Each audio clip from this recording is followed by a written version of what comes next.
The wind kicked up dust across the cracked road, but the golden retriever didn't flinch. His fur, once shiny and clean, was now dull and tangled. He sat next to a rusted-out car that hadn't moved in days, maybe longer. No one came to clean it. No one came to claim it, but the dog stayed. His name was Marley. And Marley was waiting. Each time a car drove past, his ears perked up. His eyes locked onto it like he was ready to chase. But he didn't move, he just stared like he expected someone to step out. Every single time, but they never did. 9 days. That's how long Marley had sat by that car. At first he paced. Walked in circles, whined, barked, dug little holes next to the tires. The back door of the car was still cracked open like someone left in a hurry. Marley sniffed inside at night, curled up on a blanket that still smelled like her Lily. She was 10. And she was Marley's best friend in the whole world. They used to ride in that car together. She'd roll down the window and let Marley stick his head out. She'd laugh when his ears flapped in the wind. "Faster, Mom. Marley loves it," she'd yell, but now the car was silent, the windows were shut. And Marley? He just waited. A pickup truck rolled by slowly that afternoon. The driver glanced at Marley in the old car, but kept going, just like the others. Marley stood up for a second, tail wagging with hope, then dropped back down when the truck didn't stop. He lay his head on his paws and stared down the road. He remembered the last moment clearly. The sun was going down. The car had stopped in the middle of nowhere. Lily's mom got out fast, told Lily to stay inside. She looked scared. Marley barked once, then she was gone. "Stay, Marley. I'll be right back," Lily had whispered, hugging him tight. That was 9 days ago. Now Marley didn't bark anymore. He didn't chase bugs or wag his tail. His ribs were showing. His water dish was dry. The food bag was torn open, but only crumbs were left. A small bird landed near him. Marley didn't chase it. He just blinked slowly. Across the street, a boy on a bike slowed down. He stared at Marley for a few seconds, but then pedaled away. Marley didn't even lift his head. That night, the wind howled louder than before. Marley curled up under the open door, trying to stay warm. His body shivered, but his eyes stayed open. He was waiting. Headlights appeared in the distance. Marley lifted his head again. The engine got closer, slowed down, then stopped. A man stepped out, wearing an old jacket and muddy boots. He looked at Marley, then the car. He took a slow step forward. "Hey, buddy. You all right?" The man asked softly. Marley growled low, not angry. "Just scared." The man knelt down. "It's okay. I'm not gonna hurt you." Marley didn't move. His eyes locked onto the man's, then flicked back to the road. The man stayed for a minute, then stood up. "You're waiting for someone, huh?" Marley didn't answer. Just stared. The man sighed and walked back to his truck. He sat there a while before driving off. That night, the temperature dropped. Marley shivered harder. His dreams were short and painful images of Lily laughing, of her hugging him tight, of her running down the road calling his name. "Marley, come here, boy." He woke up to silence. Just wind. No footsteps. No voice. His body ached, but his heart ached more. Another day passed. Then another. The same truck came back. The man stepped out again, holding a plastic bowl and a bottle of water. "You still here?" he asked. He poured water into the bowl and slid it forward. Marley sniffed, drank a little, but never took his eyes off the road. The man looked at the car, then spotted something shiny on Marley's neck. A pink collar. He squinted, then leaned in. "What's that say?" he whispered. He didn't try to touch Marley, just looked. There, scratched into the metal tag, were the letters Lily. The man's face changed. He stood up slowly. "You're not just any stray, are you?" Marley blinked. "You're waiting for her." The man looked down the road, just like Marley had been doing for 9 days. Then he said something soft. Something almost no one else had said in days. "I'll be back tomorrow, I promise." And for the first time in days, Marley wagged his tail. The next morning, Marley sat just as still as before, but something was different. A bowl of water rested beside him, half full. His eyes didn't look as hollow. And he kept glancing down the road, not just out of hope this time. But because someone had kept their promise, Joe returned Dot same truck, same muddy boots. This time, he brought a bag of dog food and a soft blanket. "Morning, buddy," he said, crouching beside the car. "I told you I'd come back." Marley's tail thumped once, just once. But it was something. Joe poured food into a tin dish and pushed it closer. Marley sniffed. Then slowly, carefully, started eating. Joe watched him, eyes filled with quiet concern. "You're not just loyal, you're grieving, huh?" Marley paused between bites, ears twitching. A sound something faint made him look up, but it was just a passing bird. Not her voice. Joe leaned against the car, watching Marley eat. "You remind me of a dog I had when I was a kid. Max, he waited for me every day after school, no matter what. One time I got hit by a bike and came home bleeding. Max wouldn't leave my side for 3 whole days." Marley licked his lips and sat down. "You've got that same look in your eyes," Joe whispered. "Like you're waiting for someone who meant the world to you." Marley looked at the road again. Joe followed his gaze. "Who are you waiting for, huh?" he asked gently, but Marley couldn't answer. Instead, in his mind, the world was alive again. Lily's voice echoed in his ears. "Marley, come here. Let's race." "No, silly, don't eat the crayon." "Mom, can Marley sleep in my bed tonight, just this once?" And that last day, the one he wished he could forget, they were driving through the countryside. Lily was humming in the back seat, Marley's head on her lap. Her hand stroked his ear softly. "Best boy in the whole world," she whispered. The car jerked suddenly, smoke from the engine. The car pulled to the side. Lily's mom panicked. "Stay here, Lily. I'll find help." She glanced at Marley. "You watch her. Don't leave her side." Then she was gone. Lily waited for hours. Then the sun disappeared. That night someone came, but not her mom. Marley growled. Lily screamed. They ran. Marley bit the man's hand. He still remembered the taste of blood and fear. The man cursed and ran off. Lily was shaking. "It's okay, Marley. You saved me." The next morning, a police officer showed up. "A woman in uniform," Lily cried. "My mom's missing. Please find her." Marley barked and pulled on the leash, trying to show them the direction she went, but they didn't listen. The officer gently pulled Lily away. "We'll keep you safe." "Wait, Marley!" she cried. He tried to run after her, but the leash slipped. He chased the police car until his legs gave out. Then he ran back to the car, back to the last place he saw her, and he waited. 9 days now. As Joe sat beside him, Marley leaned against the car tire and let out a low sigh. "You're not just waiting," Joe said quietly. "You're hoping." He reached into the car, gently opening the door wider. A dusty blanket was still on the back seat. It smelled faintly like vanilla and crayon wax. Joe looked at Marley's collar again, the name tag, Lily. He nodded. To himself, "All right, I'm gonna figure out who you belong to. You deserve answers." Marley wagged his tail once more. Joe stood up, his mind already working. He didn't know it yet, but he was about to uncover something far bigger than just a lost dog. Because Marley wasn't just lost, he was a clue. And Lily? She was still out there, waiting. By the time the storm rolled in on the 9th night, Marley had barely moved from his spot under the cracked open car door. His fur was soaked, matted against his ribs, and each gust of wind made him shiver worse. Thunder rumbled in the sky. The first lightning flash cracked across the road like a warning. Marley flinched, then tucked his head beneath the blanket. Joe had left, but he didn't leave the car. Not even when the rain turned into sheets. His paws pressed against the pavement like roots in the ground. He couldn't leave. Lily might come back. She had to. In the distance, headlights cut through the rain. A truck again. The same one. Joe. He pulled up slowly, windshield wipers thumping. His eyes searched the gloom. There was Marley still there. Still waiting. Joe sighed. "What kind of dog does this?" he murmured.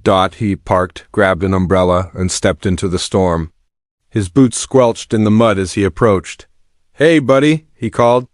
"I brought some food," and crack. Thunder exploded directly overhead. Marley jumped, eyes wide, and barked for the first time in days. Not a warning bark, just fear. Joe froze. "It's okay, Marley, just thunder." Marley didn't run, didn't bite, but his body stayed low to the ground, eyes wild. Joe knelt and set down a fresh dish of food and a plastic-wrapped towel. You don't gotta be scared. I'm not gonna hurt you. Just wanted to check on you. Marley looked at him, really looked. Then, to Joe's surprise, Marley did something small. He inched forward, one paw at a time, then lowered his head and licked the water dripping off Joe's coat. Joe swallowed hard. You're starting to trust me, huh?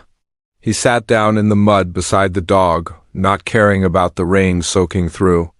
His jeans, let me tell you something, he said, voice soft.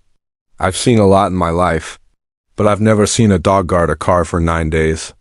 He looked at the car again. Someone left you here? Someone who didn't come back. Marley lowered his head. Joe reached out, slow as ever, and gently touched Marley's soaked collar, still there. Still clinging to the name, Lily. He didn't know what made him open the car door. Maybe curiosity. Maybe instinct. Inside was still and silent. He leaned over and checked the glove box. It creaked open. That's when he saw it, a folded paper.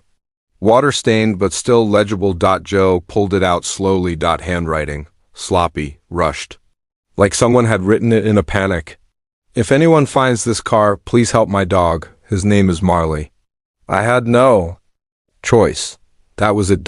No date, no signature. No clue where they went? Just desperation. Joe looked at Marley. You weren't abandoned. Not really, you were protected. Marley licked his paw, tail twitching weakly. Joe looked up at the storm. Someone left you behind with a reason. But they didn't forget you. He stood, folding the note and tucking it in his pocket. I'm gonna figure this out, he promised. But tonight you're coming with me. Marley didn't move. Joe crouched again. I know, you want to wait. You think she'd come back here? But it's not safe. There's more rain coming. Coyotes too? You won't survive out here forever. Marley looked at the road again. Then at Joe. Something flickered in his eyes. Not trust, not yet, but maybe. The start of it. Joe stepped back. I won't force you, but I'll be back. Tomorrow morning. He turned, walked to his truck, and drove off into the rain. Behind him. The golden retriever sat by the car. Waiting. Still waiting. But now, not completely alone. Joe didn't sleep much that night, even with the rain hammering his roof and the thunder rolling like distant drums. All he could think about was that dog soaked to the bone, guarding a dead car like it was sacred. He kept replaying the moment in his head. That collar, that name, the note, please help my dog. His name is Marley. The words stuck with him. Someone didn't abandon Marley? They were begging for help. By morning, the storm had passed, but the clouds still lingered like ghosts. Joe sipped stale gas station coffee while flipping through his phone. No lost dog alerts nearby? No missing posters with the name Marley? Nothing. He glanced at the clerk behind the counter, an older guy with a white mustache and a trucker hat. Joe hesitated, then walked over. Hey, question for you. You know Route 17? Just past the old quarry? The man nodded without looking up. Yeah, what about it? There's an old car on the shoulder. Been there a while. Golden retriever sitting next to it. Ever notice? Him? The clerk finally looked up. You mean that dog's still out there? Joe's heart skipped. You've seen him? Everyone around here has. People talk about him. Some say he's been there over a week. Won't leave. Just sits there. Joe leaned in. You know whose car that is? The man shook his head. Nope, out-of-state plate. Cops came once. Took a look, then left. Didn't tow it. Thought it was just another breakdown. What about the dog? Joe asked. The man shrugged. They figured it'd wander off. Joe's jaw clenched. He didn't. No, I guess he didn't. The man leaned on the counter. Dogs don't wait like that unless they've got a reason. Joe nodded slowly. Yeah, they do. A woman behind them, waiting in line, chimed in. I drove past that dog 3 days ago, thought he was just a stray, but he kept looking at every car like he expected someone to stop. Joe turned to her. Did you call anyone? Animal control? They said if the dog's not injured or aggressive, they can't really do anything. Joe muttered under his breath. Unbelievable.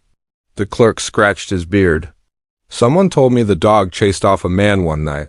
Local kids said they heard barking and shouting. But no one looked into it. Joe blinked. That matched the bite marks he'd seen faintly around Marley's muzzle. This wasn't just a loyal dog. This was a survivor. Joe turned to leave. Coffee forgotten. The woman called after him. You going back out there? He didn't even stop walking. Yeah, someone has to. Back on Route 17, the wind had calmed. The sky was a dull gray, and the world felt like it was holding its breath. Joe parked his truck on the shoulder and walked toward the car. Marley was there, still, sitting beside the rusted vehicle like a soldier on post. His eyes met Joe's. Joe smiled. You look like you've seen a ghost. He crouched, slowly pulling out a fresh sandwich and a water bowl. Marley didn't growl. This time, Joe set down the food and sat beside him. I talked to folks in town. You're famous. They've seen you. But no one helped, Marley chewed slowly. His tail thumped against the tire. You deserve better, Joe whispered. He looked at the pink collar again. Touched the tag gently. Lily, he said aloud. Who are you, Lily, and where did you go? Joe sat there in silence for a while, watching passing cars. Marley didn't even glance at them now. Maybe the hope was fading, or maybe he was starting to believe in Joe instead. I'll find her, Joe promised. I don't know how, but I will. The wind picked up slightly. Marley licked Joe's hand just once, but that was all the answer he needed. The sky dimmed into gray again. Nightfall didn't come suddenly. It crawled in, quiet and cold. The kind of night where silence hangs heavy, and Marley... He didn't move from his post. Joe had left a little while ago. He promised to return again in the morning. Marley had started to believe him, but that didn't stop the ache in his chest. The kind of ache that dogs can't explain with words, only with stillness. Marley curled up beside the car's back wheel. His body trembled, not from fear anymore, but from exhaustion. 9 nights outside, no warm bed, no Lily's arms around his neck. Just wind, dirt, and silence. The food helped. Joe's voice helped, but what Marley really wanted wasn't food. He didn't understand words like justice or rescue. He just wanted her back. Every now and then, he'd lift his head, ears twitching at a distant noise. A squirrel, a night bird, sometimes a car, but they always passed. No one stopped. A deep howl echoed through the hills. Coyotes. Marley sat up sharply. For bristling, another howl, closer, then another. He growled low, a warning. Not just to them, but to the world. This car is mine. This spot is sacred. She was here. And I'm staying. A shadow moved in the tree line. 2 glowing eyes reflected in the dark. A coyote stepped out. Lean and hungry, Marley didn't back down. He stood, muscles tight, his body still weak from days without proper rest, but his spirit was strong. He growled louder. Took 1 step forward. Coyote stopped, watched him, then another appeared behind it. Marley barked sharply. A single sound that cut the night. The coyotes crept closer. Marley's chest rose and fell. His legs trembled slightly, but he stood his ground. Even if it meant fighting alone. Suddenly, headlights. A car turned the corner. Beams sweeping across the road. The coyotes darted back into the shadows. The vehicle sped past. Didn't slow. Didn't see him, but it was enough. Marley collapsed back onto the blanket Joe had left behind. His heart pounded in his chest. His fur damp with sweat and dew. He licked a small scratch on his paw, probably from a sharp rock or a branch, then rested his head against the wheel again. The smell of Lily's backpack still lingered in the car. He could smell her crayon drawings, the peanut butter sandwich she never finished, the little plastic unicorn keychain she used to clip to her zipper. In his mind, she was still there. He could almost hear her voice. Marley, no jumping in the front seat? Mom, Marley's chewing my socks again. Good boy. You're my good boy. His eyes fluttered shut. Sleep didn't come easy, but it came anyway. That night, he dreamed. Lily was running through a wide field. The sun was warm. Her arms were out, and she was calling his name. Marley? He ran toward her, fast and free. The grass swayed around him. Her laughter echoed like music, but before he could reach her, everything blurred. She faded into light, and he was back by the car. Alone again. Marley whimpered softly in his sleep, but he didn't wake up. He'd learned that morning always came. And with it, maybe hope. Maybe Joe. Maybe Lily. The morning came with a soft breeze and pale sunlight breaking through the clouds. Marley stirred beneath the blanket, lifting his head slowly. His muscles ached, but his ears twitched at a familiar sound. Truck tires crunching on gravel. Joe was back. He parked in the same spot, careful not to startle Marley. He got out with a thermos in one hand and a grocery bag in the other. "Morning, soldier," he said gently, walking over. "Still guarding your post, huh?" Marley stood up slowly. He didn't wag his tail, but he didn't growl either. "Here?" Just watched as Joe knelt down beside him. Joe set the bag down and pulled out a breakfast sandwich, bacon and egg. "Brought you something special today. Figured you deserved it." He unwrapped it and tore off the bread. Placing the bacon and egg into a dish, Marley sniffed, then began to eat slowly at first, then with more energy. Joe watched him quietly. "You've got spirit, I'll give you that." After a few minutes, Marley sat back down and rested his head on Joe's knee. Joe froze for a second, then smiled. "Well, I guess that's progress." Then he noticed the collar again. He gently moved Marley's fur aside and took a closer look. The pink color had faded. Dirt caked the edges, but the small heart-shaped tag still hung there. He turned it over carefully. It was scratched, worn, but still readable. Lily, just the name, but now that he was looking closer, Joe noticed something else, tiny numbers engraved on the side. Almost invisible unless you tilted it into the light. Joe squinted. "Hold on. Is that a phone number?" He pulled out his phone and entered the digits. It rang. Once. Twice. Then voicemail. A woman's voice crackled through. "Hi. You've reached Kara and Lily. Leave a message and we'll call you back." Joe stared at the phone, stunned. Lily wasn't just a name. She was real. And someone had tried to make sure Marley could find his way home. He left a message. "Hi. My name is Joe. I found your dog, or rather, he found me. He's been guarding an abandoned car out on Route 17 for, well, at least 9 days. Please call me back. He's waiting for you." He ended the call, heart racing. Marley looked up at him. "I think we just got a clue," Joe whispered. "We might be getting closer." He gave Marley a gentle pat. "You weren't just dumped. You were loved. Someone tried to leave a trail." Joe looked back at the car again. The door still hung slightly open. He hadn't explored it fully. Today he did. He reached inside and pulled the blanket out, setting it aside. On the back seat, under a pile of old coloring books and a juice-stained hoodie, he found a backpack, small, purple, and covered in glittery stickers. He unzipped it slowly. Inside were crayons, a half-used notebook, a cracked iPad, and a school ID card. He pulled the card out. The photo showed a smiling little girl with messy hair and a gap between her front teeth. Printed below the picture, Lily Morrison, grade 5, Mayfield Elementary. Joe exhaled. "You really were just a kid?" Marley pawed at the car door. Whining softly, Joe turned. "You remember this, don't you?" Marley jumped up and gently nosed the backpack, tail wagging lightly. "She was here," Joe said, voice heavy. "She was right here." He looked back down at the card, his fingers trembling, then at the iPad. It was locked, but the lock screen was a drawing Lily and Marley side by side, in front of their old house. Joe's throat tightened. He took a picture of the school ID and started dialing again, this time. Mayfield Elementary, he waited on hold until a woman picked up. "Mayfield Elementary, how can I help you?" "Hi, I'm trying to find information on a student. Her name's Lily Morrison. I found something important I think belongs to her." The woman hesitated. "I'm sorry, we can't give out student information. It's about a dog."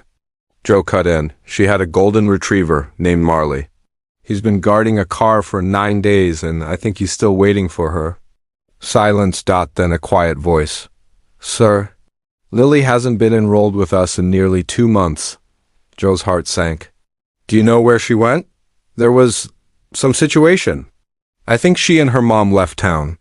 We got notice from child services later, something about protective custody." Joe's grip tightened on the phone. "Protective? From who?" "I don't know." I'm sorry. She paused. But I remember that dog. Lily brought him to school once for show and tell, said he was her hero. Joe looked at Marley. Yeah, he still is. He ended the call and stood beside the dog, the collar tag swinging gently in the breeze. You waited this long, he said softly. I'm not stopping now. And for the first time since it all began, Marley walked up beside Joe on his own and rested his head against the man's leg. The morning had brought answers. A name, a voice on the voicemail. A school ID, even hope, but there were still two. Many missing pieces. Joe stood in front of the old car with the door open. Marley sat beside him, tail resting gently in the dirt, eyes watching every movement. It was like the dog already knew whatever they were looking for was still inside. That car, Joe leaned in again, checking the front seats this time. They were stained and covered in crumbs, the center console jammed shut.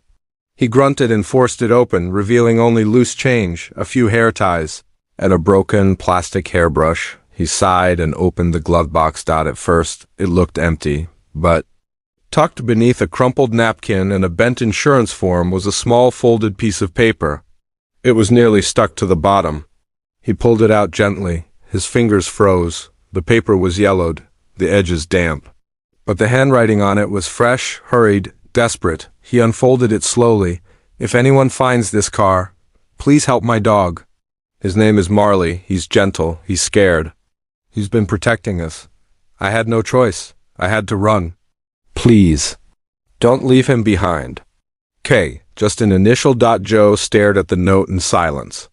The wind brushed past him, whispering through the trees like a voice that didn't want to be forgotten. He whispered aloud, K. Kara, Lily's mom. Marley let out a low whimper. Joe turned to the dog. You stayed because she told you to, didn't she? She didn't just leave you. She asked you to stay. He crouched beside Marley, looking him in the eyes. You were doing what you were told. You were protecting something. Marley blinked. His tail wagged once. Joe turned the note over. Nothing on the back, but the truth was already loud enough. Kara hadn't simply left. She was running from something, someone, and she didn't have time to take Marley. With her she trusted him. Joe folded the note carefully and slipped it into the same pocket as the school ID. His phone buzzed suddenly. Unknown number. He answered immediately. Hello? A hesitant voice replied. Hi, I got your message. About Marley? Joe's heart jumped. Are you Kara? A pause. No, I'm Rachel. I'm Lily's foster mother. Joe went silent. So did Marley, Rachel continued, her voice soft and careful. We were told Marley was missing, that he probably didn't survive. Lily's been heartbroken for weeks, but she never gave up. She said he'd wait. She knew he'd wait. Joe swallowed. He did, 9 days in the same spot. Next to the same car, Rachel's voice cracked. Is he okay? He's tired. Skinny, scared, but he's alive. He's loyal in a way I didn't think was real anymore.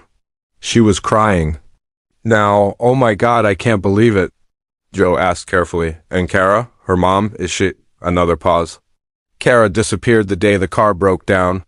The police said there were signs of struggle down the road, but they never found her. Lily was found 2 days later walking along the highway barefoot, holding a leash.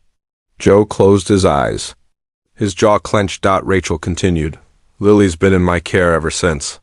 But she doesn't let go of the idea that Marley's still hers, that he's waiting. She's right, Joe whispered. He is.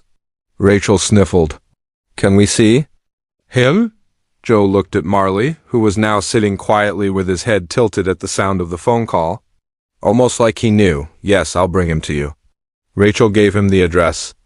Not far, only 2 towns over. Joe ended the call and looked at Marley again.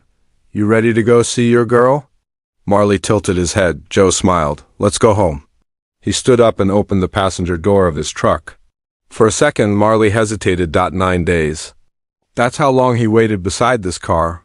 But something in Joe's voice, in the name Lily, gave him strength. He stepped forward. He climbed into the truck and he looked out the window. One last time. At the car. The road. At the place where his promise began. Then he turned back toward where it would be. fulfilled. Joe drove with one hand on the wheel and the other resting on the passenger seat just close enough that Marley could feel it. The dog didn't sleep.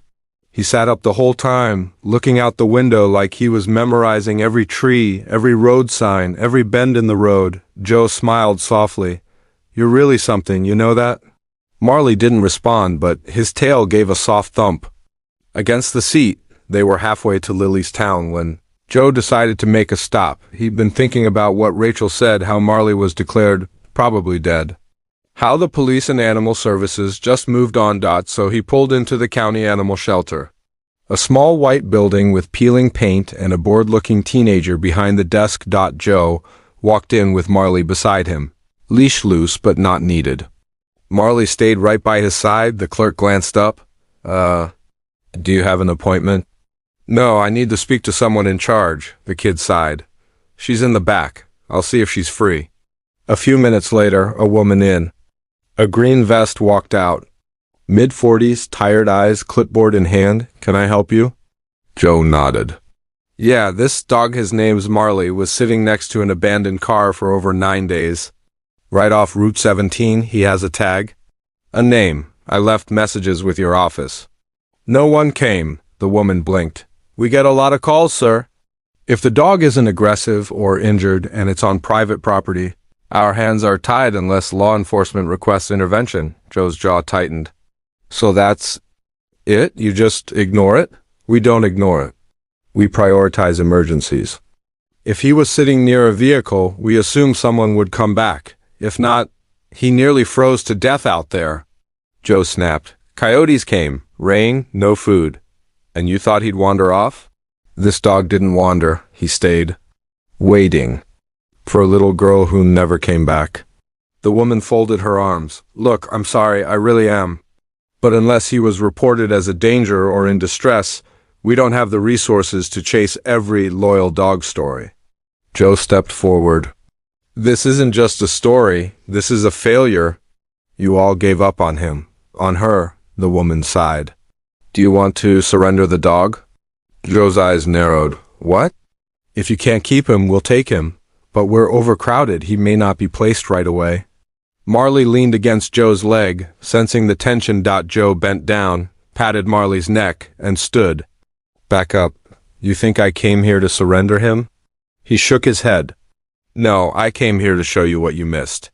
So maybe next time a dog waits by the road with a name tag and sad eyes, you'll realize he's not lost. He's holding on." He turned and walked out, Marley following like a shadow. Back in the truck, Joe slammed the door shut, then exhaled. His hands trembled. "I'm sorry, buddy," he muttered, looking over at Marley. "You deserved better." Marley looked up at him, calm and trusting. Joe smiled again, softer this time. "Let's get you home." The truck rolled out of the parking lot, heading toward a reunion years and 9 days in the making, but Joe didn't know yet, even with everything they'd been through. The hardest part was still ahead, because some stories are too complicated to be tied up with a tag and a tail wag. Some stories demand justice. It was late afternoon when Joe pulled into the quiet cul-de-sac where Rachel lived. The house was small but neat, with a white picket fence and a red tricycle lying on its side in the yard. Wind chimes clinked gently on the porch. Joe turned off the engine and looked at Marley. "This is it, boy," he whispered. "She's just inside." Marley sat frozen in the seat, eyes locked on the house. His ears perked, but his body stayed still, like he didn't dare hope too hard. The front door opened. Rachel stepped out, a tall woman with gentle eyes and a worn sweater. Her face was red from crying. "You must be Joe," she said softly. Joe nodded. "He's here." She walked toward the truck slowly, not wanting to startle Marley. But the dog had already stood up in the seat, tail swishing slowly. Eyes wide, then a voice from inside. High, small, trembling. "Marley?" The screen door creaked open again, and there she was. Lily. Her hair was longer, a little messy. A thin scar ran across her elbow, but her eyes were the same, big, brown, filled with something ancient for someone so young. She stepped out slowly. Her legs wobbled. Marley leapt from the truck. He landed, stumbled, but then ran fast, faster than he had in days. His body didn't care about hunger or pain or time. He barked a sharp, broken sound and Lily dropped to her knees. "Marley!" She wrapped her arms around his neck, burying her face in his fur. He licked her cheek over and over, his tail wagging so hard his whole body shook. Joe turned away. His throat burned. Rachel was crying silently, one hand over her mouth. Lily whispered through sobs, You waited for me." Marley whined softly, pressing into her, refusing to let go. "You're so skinny," she whispered. "Did no one feed you? Did you get scared at night?" Joe walked up slowly. He didn't move, not once, not even in the storm. Not even when the coyotes came. Lily looked up at him. He stayed by the car? He never left it. Like it was a promise? Rachel stepped forward and touched Joe's arm. "Thank you. You don't know what this means." "I think I do," Joe replied. Lily stood, still clinging to Marley. "Can he stay with me?" Rachel hesitated. "He needs a vet first. He needs to be registered and—" She knelt beside Lily. "He's not just a pet anymore, sweetie. He's part of something bigger now. We have to be careful." Joe spoke up. "I can help. I'll pay for the vet. I'll cover the registration. He belongs here, with her." Marley stood beside Lily now, leaning against her legs like he'd never leave again. "Do you want to come see his things?"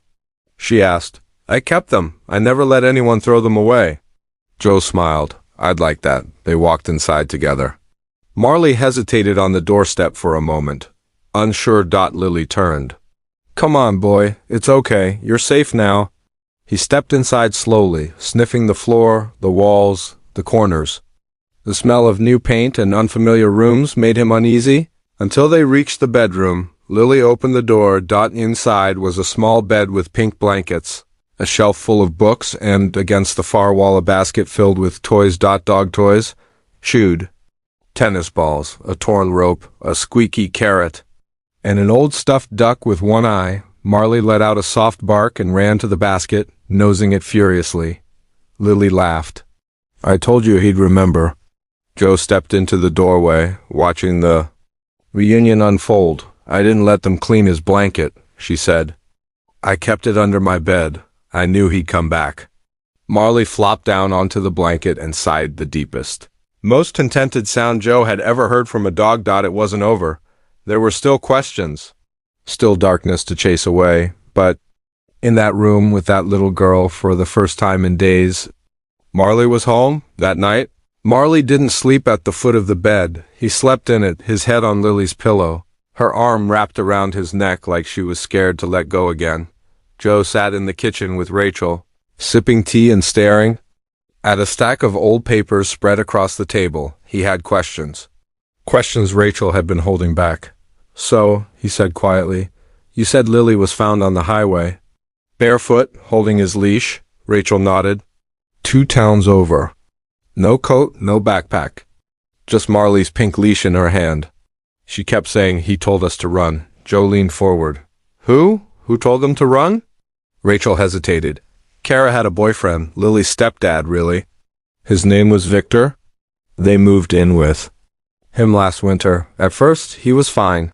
Seemed kind, polite, but then," she looked down, "things changed. He got controlling, then violent." Joe clenched his jaw.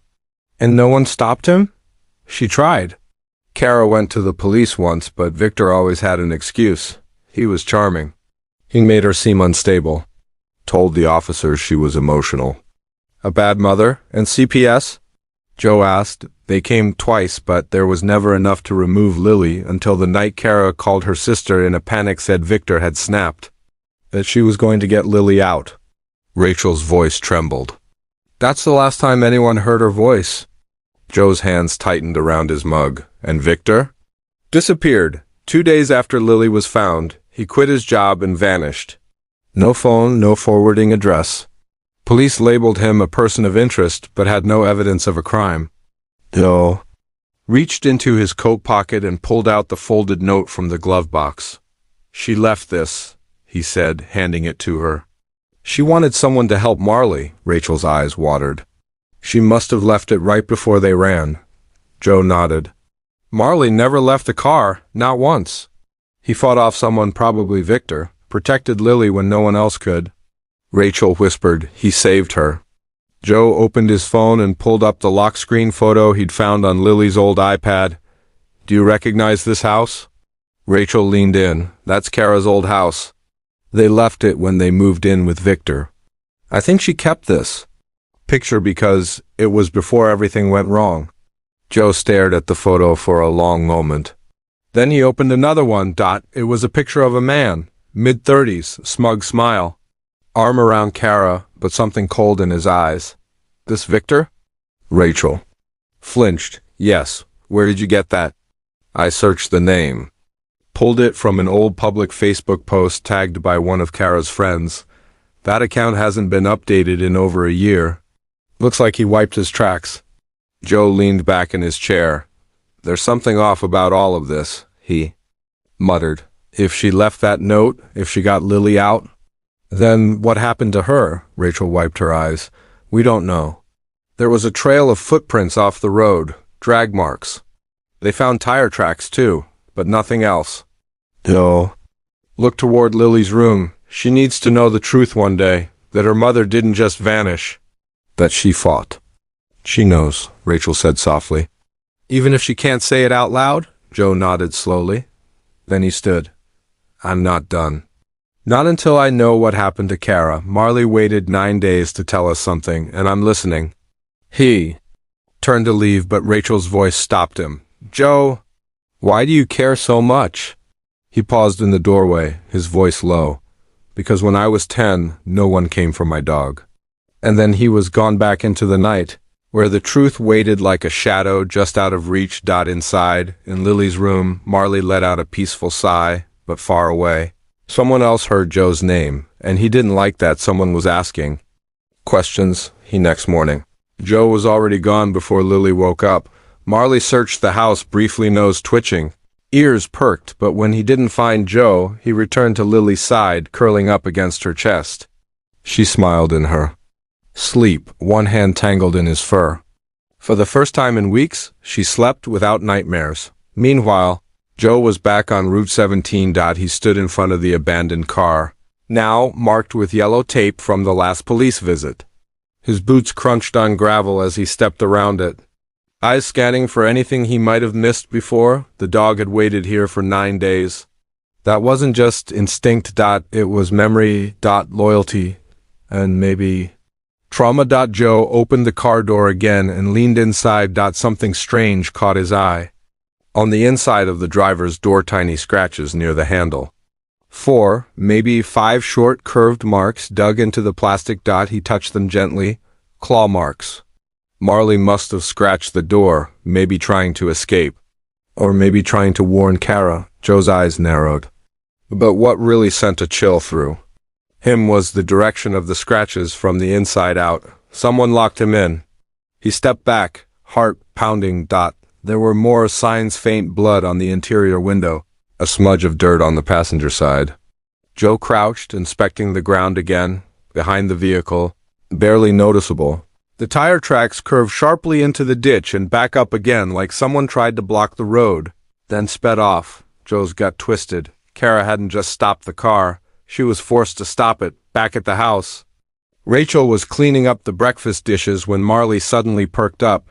He rushed to the front door and let out a sharp bark. Rachel raised her eyebrows. What is it, boy? He barked again, not out of fear, but urgency. She stepped toward the window and looked out. Just as a white pickup truck rolled slowly past the house, the windows were tinted. Too dark to see inside. The truck didn't stop, but it lingered just long enough to make her uneasy. Then it was gone. Rachel walked to the front door, locking it. Probably nothing, she whispered, but Marley didn't move from his post. He sat by the door, watching. Guarding. Just like he had before. Back on the road. Joe was dialing again. He called the detective listed on the old police report for Kara. Morrison's case. No answer. Then he tried another number. An old contact he knew from his time as a volunteer with a local rescue group.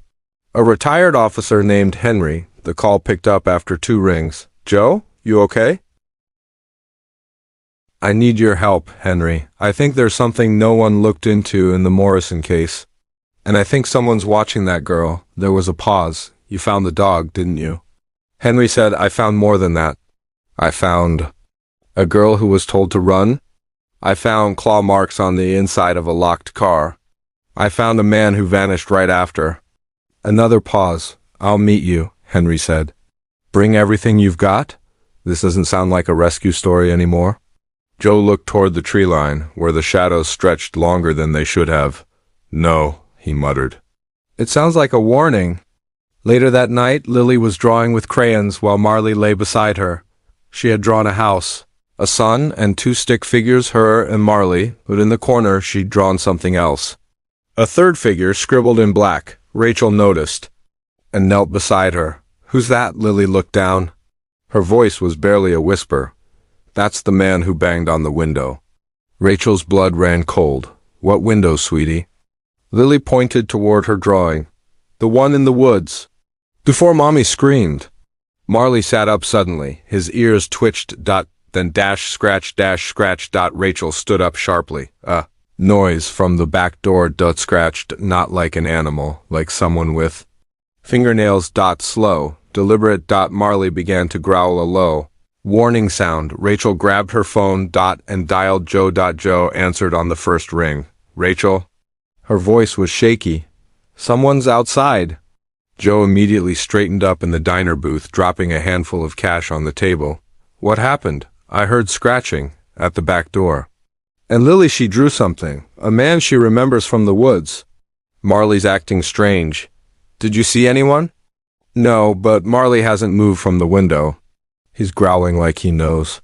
Joe's truck roared to life before she could say another word. Stay inside, lock every door. I'll be there in 10 minutes.